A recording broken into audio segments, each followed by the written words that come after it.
New York Knicks fans, we got some crazy news coming out of Mark Stein on the report that the Portland Trail Blazers covet Mikal Bridges. They've been coveting him for 2 seasons now.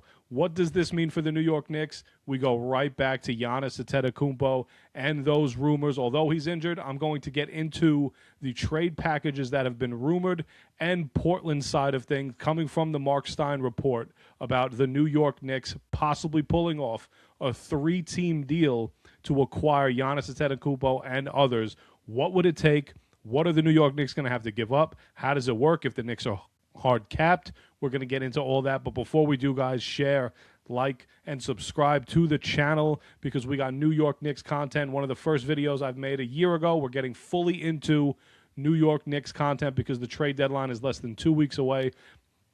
The Knicks are rumored to do a couple of things involving Jose Alvarado, involving Sadiq Bey, but the biggest thing, will they pull off a Giannis Antetokounmpo trade? So first, we're going to get into this report that came out from Mark Stein about a year ago, but now it's starting to resurface. So regarding Giannis, the trade rumors, how it could get done, because realistically, the Knicks and the Bucks could pull off a trade for Giannis, getting him to New York, but the Bucks are going to want to recoup some of those draft picks that they lost when they've dealt them away in the past, especially to the Blazers. Speaking of the Blazers, they have some of the draft picks that Milwaukee used to own. Why do the Blazers come into play here? Because the Blazers have coveted Mikal Bridges for a couple of years now. How does this all work together? We're going to put a 3-team trade together, but let's start getting into that initial report from Mark Stein. Again, it was about a year ago, and now it's starting to resurface even more with quotes that just came out before. So there's absolutely a down-the-road world where the Blazers could try and butt into a Milwaukee-New York talks if Giannis to the Knicks ever got serious. It's gotten serious. File this away. The league sources say the Portland Blazers have long admired New York's Mikal Bridges, going back to Lillard's first stint as a Trailblazer. That's huge if you're the New York Knicks. So if you're trying to pull off a trade with the Milwaukee Bucks, you're going to have to probably get a 3rd team involved in the deal, maybe even a 4th team. But for the scenario that I'm going to present to you guys today, it only involves 3 teams. It involves the Bucks getting all the draft picks that they desire back. It involves the Portland Trail Blazers getting the player that they've coveted for years now in Mikal Bridges. And then the biggest thing for you as a New York Knicks fan is getting Giannis to the Knicks, along with other players as well from the Blazers and from the Milwaukee Bucks. What is this trade going to look like? I'm going to show you guys the first one that came apart. This one I don't think would be able to get done if you're the New York Knicks.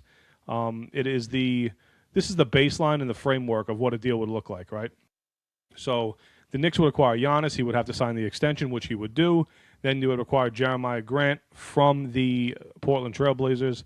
The Blazers, in sense, would get Gershon Yabusele and Mikal Bridges, and the Bucks would get Cat. They would get Pacome Dadier. They would get 3 first-round picks that they used to own. They would get them back, and they would get 2 future first-round swaps from the New York Knicks.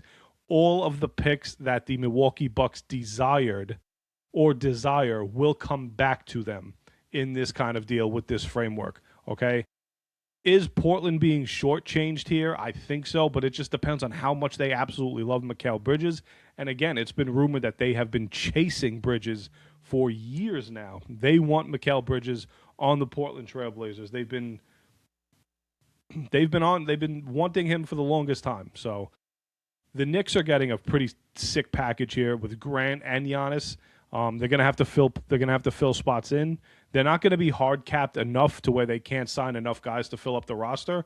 But again, going back to, is this enough? Let's go to the other package that we saw. This one seems to be a little more realistic. This one I would probably add Deuce McBride into. So this one we're looking at the Knicks acquiring Giannis, the Knicks acquiring Jeremiah Grant, and they'll be sending out Cat, Deuce, Pacome Dadier, and 2 future first-round swaps from the Bucks. Okay, the Blazers will be acquiring Mikal Bridges, who they've coveted for years, and Gershon Yabusele. All of these draft picks that people are talking about that the Knicks don't have. They could send out first-round swaps to the Bucks. That would benefit them in the future, and they would be getting all of the picks back from the Blazers that they gave away to them throughout the years. So the Bucks would get all the picks that they desire. The Knicks would get the guy they want, and the Blazers would get the guy they want, according to all the reports. Is this a win-win-win for everybody? It seems like it.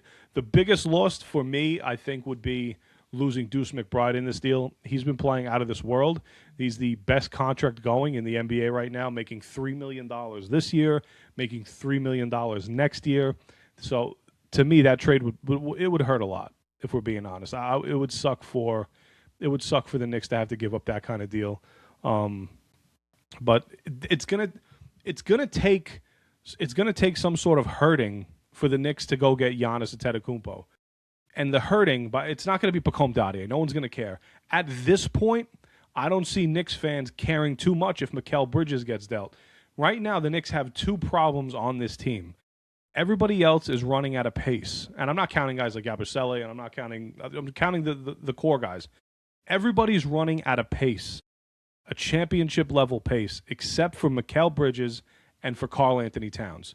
The only two lottery picks that are on this team are the ones playing the softest, and they're not keeping up with the rest of the guys. You could see the frustration with Josh Hart, with Jalen Brunson. Hart a little more vocal after the post games. Things are getting a little bit sketchy now with the Knicks. Don't know what's going on in that locker room. A lot's been coming out about Cat. I don't think Knicks fans will cry if Cat goes to another team, because if you're bringing in Giannis, your defense is 1,000% improved. And if you could bring in a guy like Jeremiah Grant on that 3-team deal as well, now you're getting the three-point shooting, you're getting a good defender, you're getting what you need, and you're not giving that much up in terms of player personnel. The only biggest loss that I would care about myself is Deuce McBride, because he's on the best deal in the NBA right now. $3 million this year, $3 million next year, and he seems to be getting better as each season progresses. Deuce would be the biggest, toughest loss for me, and I would hate to have that. But if you're the Knicks, now, there's two sides to every Knicks fan right now. There's the Knicks fan on this side who says, let's run this thing down. Let's run with Cat. Let's run with Mikal. Let's run with who we got here. Let's make a couple of trades, like a Jose Alvarado, maybe a Sadiq Bey, maybe another player, like a smaller type of package, just to kind of fill in the roster a little bit. Run it. Let's see how far we could get. The other side is saying, and on this side as well, you're also saying, let's run it. If we don't make it, then go after Giannis in the offseason. On the other side, you're saying, we're not winning with soft-ass players like Mikal Bridges and Karl Anthony Towns.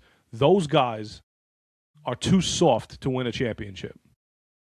Everybody else is running at full speed. Okay, Bridges avoids contact at all costs. Cat can't post up. Cat is very soft. He gets bullied constantly, doesn't block shots. He's just everything that we heard about him in Minnesota, you're seeing every single day now with the New York Knicks. Okay? And he's having the worst year of his career since his rookie year. This side is saying, pull the trigger, go what you could do what you got to do to go get Giannis Antetokounmpo. Now, the other thing now is Giannis is supposedly going to be hurt for 4 to 6 weeks with the calf injury. This is the second calf injury of the season. Now, for me, in my opinion, what I would do, because of this calf injury with Giannis, I would be really skeptical pulling off a trade this season for Giannis. I would be very skeptical with that second calf injury that's going to keep him out over a month for the second time this year. I would be skeptical dealing everybody away and going for it in the hopes that Giannis comes back fully healthy post All-Star break. Okay, you're taking a huge, huge gamble there. Now, if you're Giannis, the thing you can do, you could end up on the Knicks no matter what. The Bucks are going to trade him. Everything is going haywire with them. He's booing the fans. Everything's just getting bad. The Bucks are going to trade him. If you're Giannis and you want to play hardball and you only want to go to the New York Knicks, he can literally force his way to New York by just telling the Bucks, I'm not signing an extension with any other team but the New York Knicks. It's a simple thing that's it's been done in the NBA now for a couple of decades. Players run this league. They can dictate exactly where they want to go.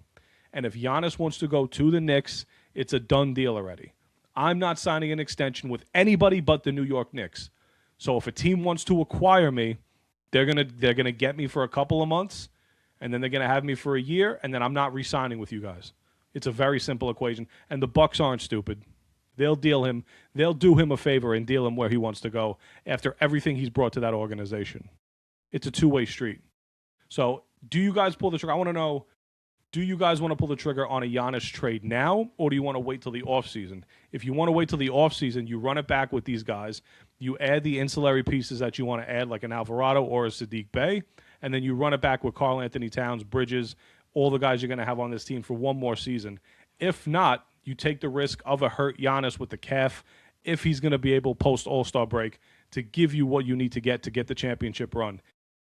It's a matter of two streets if you want to take them. I'd rather go with acquiring the smaller pieces now, not knowing Giannis's full health, and then just go after the Giannis trade in the offseason. That's kind of where I stand right now, but if you guys let me know in the comments where you want to go. I know a lot of people want to pull the trigger now, but Giannis is hurt, so you're taking a major, major risk.